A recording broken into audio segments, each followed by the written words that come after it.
Hello and welcome back to my channel. My name is Kizzy if you didn't know, and today we are doing my first ever book haul. So I've been on BookTube for like 7 months now, coming up for 8 I think. No, 7, I don't know. And I've never done a book haul. I don't know why, but they make me nervous for some reason.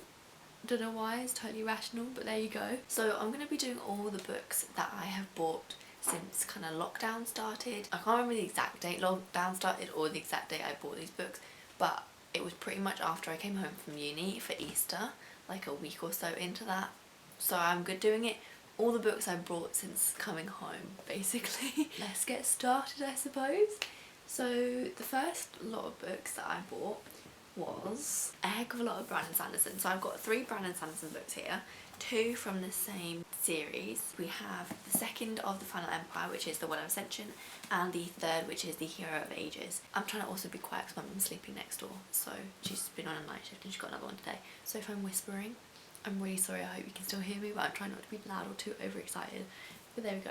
So the Well of Ascension I have read, and I think I gave it 4 stars because it's quite slow and it doesn't pick up very fast.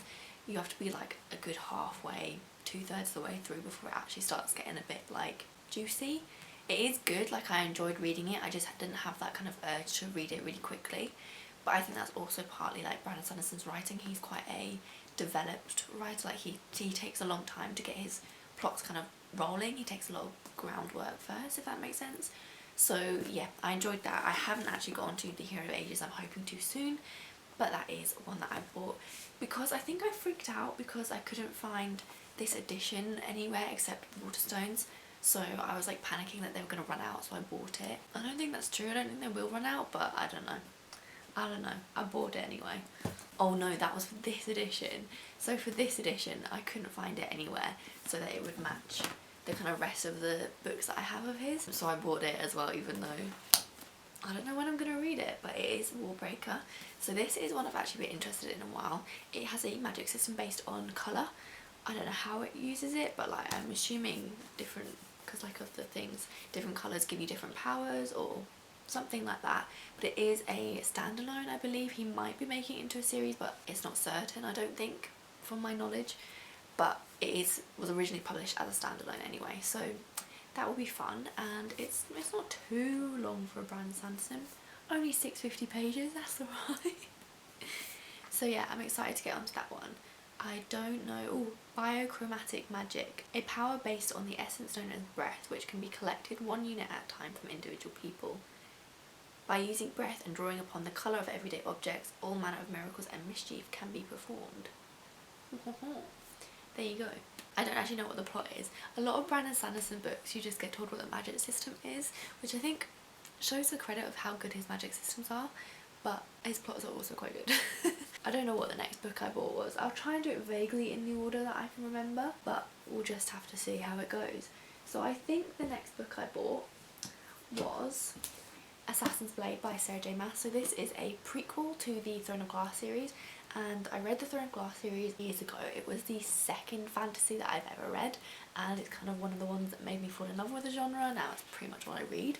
So I kind of was like, it was crazy that I hadn't read this yet because, I don't know, I just don't really get prequels. Like I've read a few of the kind of middle stories, like the mini stories in the Court of Thorns and Roses series, and I didn't like them. So I was a bit worried about this, but actually I quite enjoyed it. I think I gave it 4 stars. It gives you, I wouldn't read it, even though it's a prequel, I wouldn't read it until you finish the Throne of Glass series, or at least Tower of Dawn, which is the second to last book. That's the 6 books in the series, so you might as well just wait to the end, because one of the stories is spoiler for that one, or it might not have been if you'd read this already, because I think this came out after the 3rd book, but it does have a story that I really enjoyed finding out about in Tower of Dawn, whereas you'd already know it if you'd read this. So I wouldn't read it until after Tower of Dawn, but obviously it's personal preference. If you don't mind, go for it. So this has 4 or 5 just little short stories that tell you a little bit more about Selena, who's the main character, and kind of how she got to where she was before the start of Throne of Glass. So the next book I got is Cryer's War by Nina Varela, and this follows 2 girls who live in a world where cyborgs, man-made humans, are kind of the rulers of the world. They weren't obviously originally when they were first created, but obviously they're superior, they don't bleed as much, they don't get hurt as much, they don't have to sleep as much, etc. So they are just like better than humans, so they revolted and now they are in power, and it follows one girl who is the heir to the kingdom, so she's been made by the current king person, and then it also follows a girl, a human girl, who's a servant at the palace, and she is trying to get revenge on the king because he and his army killed her family in the village that she used to live in, so she wants to kill Crier as revenge. But it doesn't quite go that way, and there's a little bit of a romance, it's a female-female romance, and yeah, it's a bit juicy. I gave this 3.5 stars just because I wasn't a fan entirely of the writing style, and there was a few moments in it where I wish it kind of just was more emotionally impactful, is that a word? I don't know. But apart from that, it was a really good story. I really enjoyed the world and the development of it, and I really want to find out more about it, so I'm excited for the next book, which I think comes out sometime this year. So next, I also got in the same batch of books I bought My Dark Vanessa by Kate Elizabeth Russell. This is a book that follows a girl who, when she was 15, she was groomed and sexually raped by her English teacher at the boarding school she went to, and it follows her right up till she's 32, when he has been reaccused by other girls of the same thing, and she kind of has to get to grip with the fact that she was sexually raped and it wasn't the romance love story that she kind of let herself believe and kind of had to believe for it to be accepted in her mind and for her to cope with it. It is a very deep and challenging and mentally taxing book to read, but if you can cope with that kind of thing, I think it is an incredible book for people to read, and so eye-opening, not just to the event itself but the mental side of it that happens, and how victims cope with it, and how they kind of have to change the narrative to make sure that they deal with it and that kind of thing. And it's just, yeah, it's an incredible book. I would highly recommend, if you can obviously deal with it, because it is quite graphic. It definitely like shows the scenes and her mental state whilst she's in those scenes, so trigger warning for that, but definitely if you can, I would recommend it. And if you are interested in kind of contemporaries based on topics that are very relevant in today's society and very talked about topics, then this is one for you. So the next book I bought is Where the Crawdads Sing by Delia Owens. I've talked about this a lot on my channel. It's a new favourite. I would recommend it to everyone. So this follows a girl called Kaya who is living in a swamp. Her family all abandoned her very early on in the book, and it follows her right into since she was like 5 years old until like her dying day. So it's basically her life story, mainly focusing on the coming of age kind of aspect of it, and it follows her as she kind of learns to survive on this marsh, just using the marsh, and lives her life of kind of forced and self-imposed isolation, I suppose.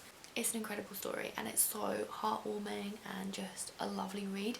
It's quite slow, not an awful lot happens, but it's just, you just have to like love the ride and just love being with her, and kind of, it's a book that creeps up on you how much you care about her. Like I say that every time I describe this book, but literally I was like halfway through or just under halfway through, and then it's suddenly like, oh my gosh, I really want her to do well, and I was just like so invested in her story. It came out of nowhere, I felt like. It's such a slow burner, you gotta love it. And it's got a nice romance. It's got two boys that she has dealings with throughout it, and it's just, yeah. It also has a small murder mystery alongside it, which I wouldn't say is the priority of the book, but it definitely keeps the narrative flowing throughout it, and it pulls it all together at the end as well. So yes, I liked it. I would recommend, a 5-star read for me. Okay, next book we have 8,000 Ships by Natalie Haynes. Again, this is one I've talked about a lot on my channel, but I haven't actually read because I keep saying I'm gonna read it and then I never do. So this is a retelling of the Trojan War, and it follows multiple points of views of women and how they kind of, I suppose, viewed the war or had an impact in the war. I'm excited for it. I've read 2 retellings of the Trojan War now, and they were both very different. One was a romance and the other was another feminist retelling, and that was much more gritty and much more hard and much more dark than the other one. So I'll be interested to see where this lies between them. The next book that I bought is The Song of Achilles by Madeline Miller. This is in a beautiful edition by Bloomsbury Modern Classics. So it's a lovely book, beautiful on the inside and out. This is a male-male romance between Achilles and Patroclus, who was his best friend, comradeship, bro, and in this they are lovers, and it's just a lovely slow burning romance, and another one I would recommend. I think I gave it 4.5 stars just because it didn't quite give me the 5-star feel. as I like to say, but it is an amazing book and one I would really recommend. If anyone's interested in romance or ancient literature or retellings of classics, then definitely go for this because I think it does both of those incredibly well. I feel like it is mainly focused on the romance, and that's fine. I love this, so would recommend. The next book I bought was not a book I bought actually. So this came in, I did a little unboxing. If you watch my weekly reading vlogs, then you'll have seen that I did a little unboxing because I got my first ever fairy loot box the other day and I'm addicted. I want to buy more, but obviously I can't afford it because I'm a student and I have no money. One day we'll get another one, but this was the beautiful book that came inside it. So it is a fairy loot edition, exclusive. So normally this has a white cover. I think it's gorgeous with the pink. I think it looks amazing. I have read it. I gave it 3.5 stars for similar reasons to Cryer's War. I really love the story. The world is incredible and I really want to know more. I think it's a standalone though, so I want more from this world. But it is an incredible story and the world is, as I said, was good. I just didn't really get on with the writing style, but that's just a personal preference, so go for it if you like. This is another female-female romance. The main character is bisexual. I think the representation is quite good in it. It's also an own voices Persian-inspired fantasy. So at the back of this edition, I don't know if the normal editions have it as well. I would assume they would, but it has an author's note with information about what inspired it and the language she used, how the creator and the destroyer, so the religion that she used, the creatures that she used, the naming of those creatures, all that kind of thing, which I think was really interesting to read. And I think if you're interested in mythology and stuff, then definitely read that because it will give you a little bit more groundwork and just a little bit more detail on the book itself. So yes, I liked it. I would recommend. Next we have a book I pre-ordered that was meant to come like ages ago, but I got it to the wrong store basically. So I only got it recently, but I have already read it, and that is The Court of Miracles by Kester Grant. This is probably, like, you've probably seen this everywhere. It has had so much promotion and it was my personal most anticipated read of the year. It wasn't quite, I think, my favourite so far, so sorry about that. Didn't quite live up to her expectations, but this is a retelling of Les Miserables.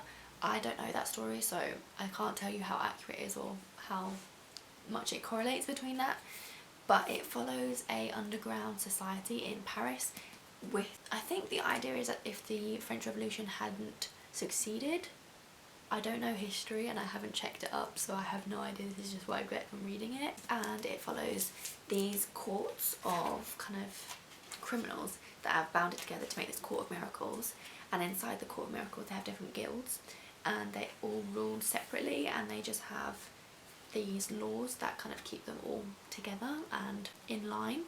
So there's like the Guild of Chance, Beggars, Mercenaries, Assassins, Flesh, Dreamers, Thieves, Letters and Smugglers. And we follow a girl who becomes a part of the Guild of Thieves because her sister is abducted and kind of sold into the Guild of Flesh, and she obviously wants to get her back, but the guy who runs the Guild of Flesh is like super evil and bad. So it's her kind of trying to get her back, basically, is the plot line of this story. I think the main reason I was disappointed with this is because it was likened to Six of Crows by some recommendation, and when someone likens things to Six of Crows, I immediately assume it's more of the relationship that is in Six of Crows between six of the crows, and it wasn't. So like it had a little bit of it, but not I wouldn't say a lot. So that's kind of why, I don't know.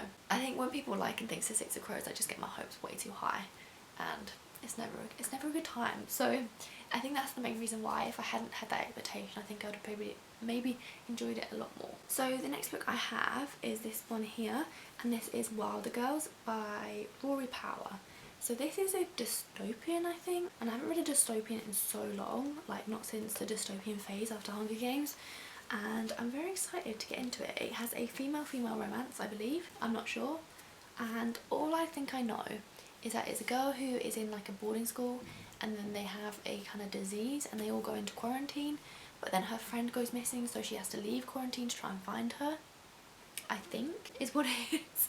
I don't really know. So that's what I think that happens. Quite short. I'm hoping to get to it soon, but we'll see. I picked this up because a lot of my favourite booktubers have raved about it, So what you gonna do? You gotta read it, don't you? So yeah, picked that up. And it was also on buy one get one free, and my mum wanted to buy a book, so I had to get one. So there we go. And then the next book was because I was feeling a little bit cheeky and wanted to spend more money. So I finally bit the bullet and I got the Crooked Kingdom special edition to match my Six of Crows special edition. If you can't guess already from this video, I love Six of Crows, and I didn't have the Crooked Kingdom one just because I wasn't as fan of the black and the gold as the red one, so I didn't purchase it. But then, like, looking at my shelf, it's just so sad just to have one when you know the other one is out there. So I did buy it. I had to then, it was a bit of a faff because where the thing had been embossed on the side, it actually cut the fabric of the book, so I had to return it and they had to order a new one in, and it was all a bit of a faff, but I finally got it. They were really kind in the shop, so it was all good. And it's just a beautiful book. So it has at the back character art of all 6 or 7 at this point of the crows. There we go. It's just a pretty book. It's a pretty book and it looks lovely on my shelf. Okay, so I've only got 2 more. These are books that I pre-ordered. I mean, some of the other ones I pre-ordered as well, but I don't know why I said that. So the first one is another one of my most anticipated reads, and I'm finally reading it. I'm literally like just under halfway through. It's taken me a long time to read it, but I think it's because I don't want it to end, so I'm not rushing it, if that makes sense. So we have The Empire of Gold by S.A. Chakraborty, and this is the 3rd and final book in the David Bad series, so City of Brass, if you've seen that book, and it is literally my favourite series so much. Like, S.A. Chakraborty's writing is phenomenal, like it's amazing. She's just one of the best writers, I think, of fantasy that I've read, and her world is incredible, her characters are incredible, I just love it. And yeah, it's quite slow, this book. I think her books are quite slow, so not a lot has happened, but I just love being in the world and I don't mind because it's still phenomenal. So I would recommend. Okay, so the 3rd, no, not the 3rd, this is not the 3rd book, the 15th book and final book is A Song of Wraiths and Ruin by Roseanne A. Brown. So I have no idea what this is about. It literally just looks phenomenal and it's been highly recommended on Instagram and BookTube. Yes, I think Naya Reads and Smiles, she's got a vlog on it where she said it's like her new favourite fantasy. I haven't watched it in case it's got spoilers, so I will watch it after this, but I'm very excited because just that title is clickbaity. So I bought it, I pre-ordered it, it's arrived, and it is just beautiful. Like, it's a beautiful book. Like, I don't know, like in the pictures the detailing of this never really comes up, and like how the gold comes up on like camera, I don't know, but it is beautiful. And like around it's just a lovely book, and it's a nice size. Like, it seems smaller than, yeah, it's slightly smaller than like your typical fantasy books, but I quite like it. I quite like it. I think it's a new thing actually that fantasy books are doing, because Cry as War is also smaller. Yeah, maybe this is the new size of fantasy books. Is that a thing? Are people changing it? So yeah, I don't know what this is about. I don't kind of want to know. I don't know. I don't want to know. I don't want to know, so I'm not going to say. So I do like going to books knowing very little about them, to save potentially getting disappointed like I have in some of these books I mentioned. But yeah, I'm excited for this and I'm hoping to get to it soon, so keep an eye out in the reading vlogs. But yeah, that's the last book that I bought, and that's it. That's all the books. I hope this hasn't been too long, this video. But yeah, thank you for watching. I hope you enjoyed. Please subscribe if you fancy it, or comment or like or all that juicy stuff, and I shall see you in another video.